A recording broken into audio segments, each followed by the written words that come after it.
Welcome to another episode of Jay LENO'S Book Club. Remember, no self-help, no weight loss, just stuff that rolls, explodes, and makes noise. And this is Don Cox. Don, how are you? Good, thank you. He's written a beautiful book. It's called Circus Life, Australian Motorcycle Racing in Europe in the 1950s. Now, I know that sounds a little limiting, but it's actually a fascinating book and just beautifully laid out, because this is really a labor of love, isn't it? This is not something publishers... We need a book on Australian motorcycle racers in the 50s. So, well, it was a labour of love, and I had to publish it myself to get it produced. But it was the stories I wanted to tell. And it's beautifully done, beautifully done. Great black and white photos from the era. Tell us about the title, Circus Life, what that means. Well, the Continental Circus was the colloquial name for the group of people that travel around racing in Europe for 6 months each year. Because they lived like gypsies. Right. And so I combined this. I wanted circus in the title, but also I wanted to talk about the lives, not just the racing, but how people lived, how they afforded to go to Europe in the first place, you know, how they bought their bikes, how they travelled from week to week, who went with them. Right. And this was before the big sponsorships and all that kind of stuff. It was mostly you'd have a caravan and rent a car and just kind of sleep in tents, that whole deal, right? Well, you know, the racers owned everything they had, and it would have taken them perhaps 18 months to save up to buy their 2 bikes and an old truck. Sure. And go on their road with a friend or their new wife. Now, what piqued your interest as a young man in motorcycles? Well, I grew up being transported around on the back of my dad's Velocette, and it went from there. And then I was always an avid reader, so when I saw motorcycle racing on the TV, I went and read about it. Right, right.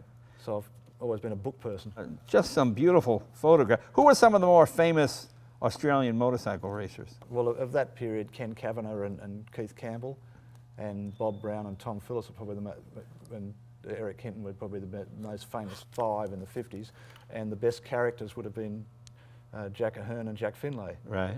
And you know, all different. You know, some are outright larrikins, and others are deadly serious, like Maury Quincy.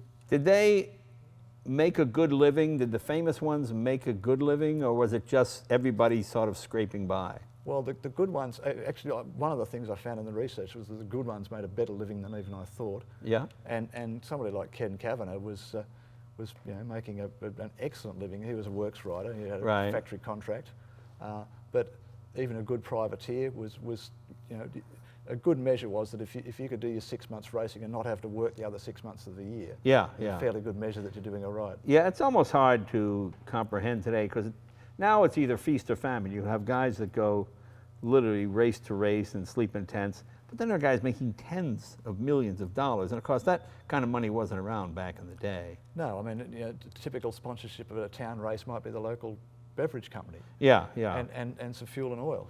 I remember talking to some old racers, and we got free oil, or more importantly, free tires. Yeah. That was the killer. Yeah. That was the killer. What were some of the other motorcycle brands that were there many Japanese bikes in Australia in the 50s and early 60s, like here in America? Well, Tom Phillips was the Australian rider, was the first Western rider signed by Honda to race the Grand Prix. So it, and he won that contract, or was invited in on the basis of writing a letter to the head of Honda. Oh, wow, really? And Bob Brown was also riding them. Before then, most people rode Nortons or AJS. Right. And then Keith Campbell was a world champion on Moto Guzzi. Did you get a chance to meet many of these people and talk with them? As many as I could. I mean, I've been interested in this topic for 25 years. Right. Unfortunately, a lot of them didn't survive the era. Yeah. But that's when you go to the people who helped them, their wives, partners, children who can.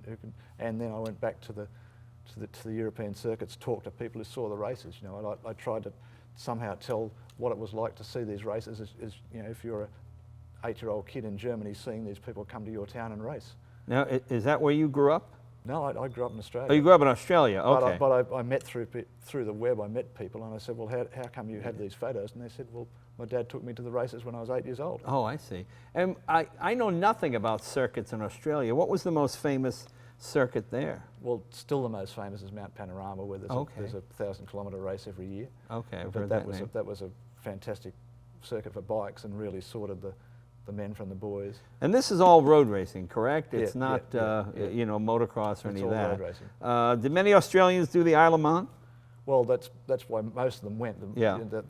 That was their, you know, if you grew up in Australia in those days, you read the English magazines, you dreamed of going to the Isle of Man to race. Because I remember, if I know my history, the Isle of Man was sort of separate from the other circuits because it was so dangerous. Isn't that correct? Well, in those days they were all dangerous. Like, yeah, I guess that's true. But the Isle of Man was probably the most difficult because it was so long and so hard to learn. Right.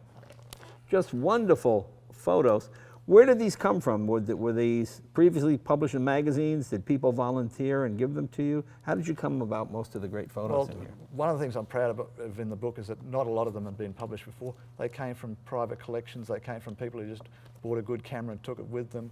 Some were just, you know, like Gene's happy snaps. Yeah, like even very rare color photos. You hardly see any color footage of this era, rather. And there's one there. Yeah, well, that's an example of a guy who did, you know, was given a camera. Yeah. In his first year in Europe and learned to use it as he went. Were they mostly the Australians pretty wild bunch, party and all that? You know, I used to read. It's such a romantic era, especially on the car side, because the guys would drink and party all night because they didn't know if they're going to get killed, and the girls and all that. Was it pretty wild, pretty raucous? There's a scale of them. There's some who are larrikins at one end of the scale, and others who are so serious that their wives still don't want to talk about it. and all the grades in between. Remember that, you know, these are people in their early 20s, right? Often going away with their brand new bride or their best mate. I mean, it's wonderful that these are stories that most people, even most enthusiasts, don't know, because Australia was just, you know, it was so far away in the 50s and the 60s.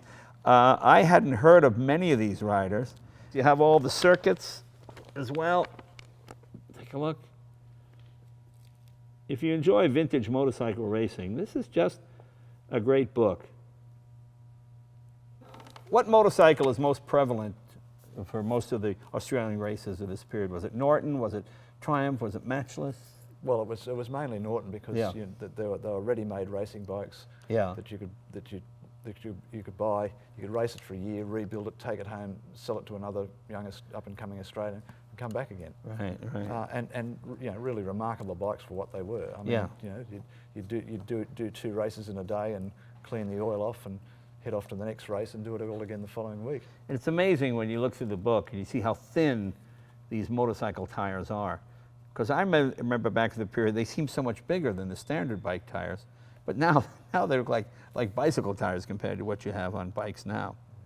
Actually, the other thing that occurs to you is how thin the protective equipment is. Yeah. The pudding basin helmets. And yeah, here's a classic example of what he's talking about.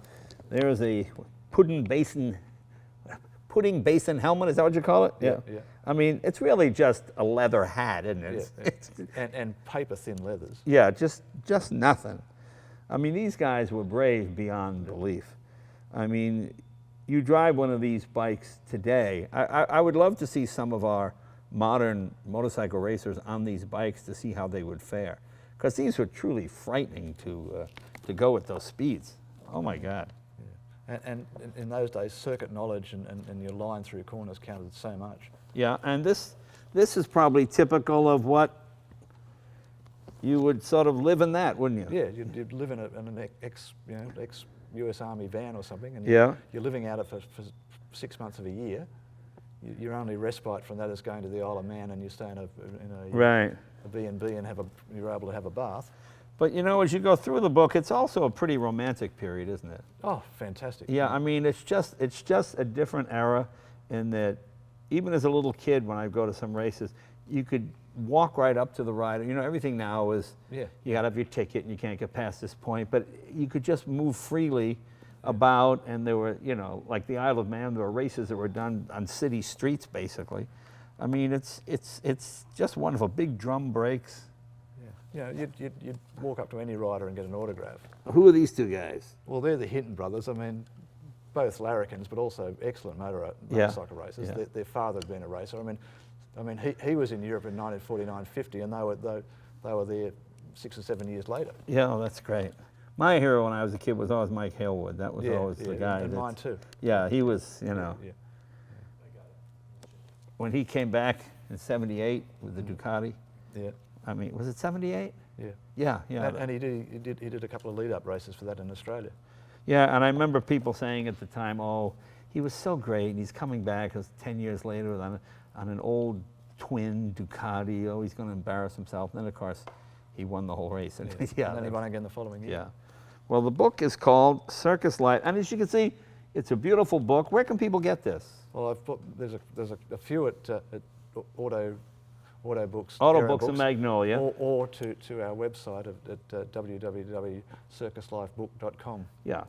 So there's the website right there. If you like to order, makes a great gift if you've got a motorcyclist in your family, somebody just getting started, or an old guy like me who just wants to go through it and remember. I mean, just going through the pictures will take you hours. I mean, they're just wonderful, wonderful photographs. I mean, compare that to a modern motorcycle pit today. It's just, you know, you got your friend Larry standing around and people are smoking, and I mean, it was just a different time, and you've really captured the essence of it. It's and you know, like you go and talk to these people now in their suburban lounge rooms, and they still light up with it. You know, that it was the time of their lives, the greatest thing they ever did. Well, they must be thrilled that there are people like you that keep it alive, and you know, keep it open. I mean, because I imagine a lot of these people thought they were somewhat forgotten, and then you show up and you want to put them in a book. So that's a great thing. Well, it's really a terrific book right here. Go on the website, order it, or go to Auto Books in Magnolia. Don, thank you. Thank you very much, Jay.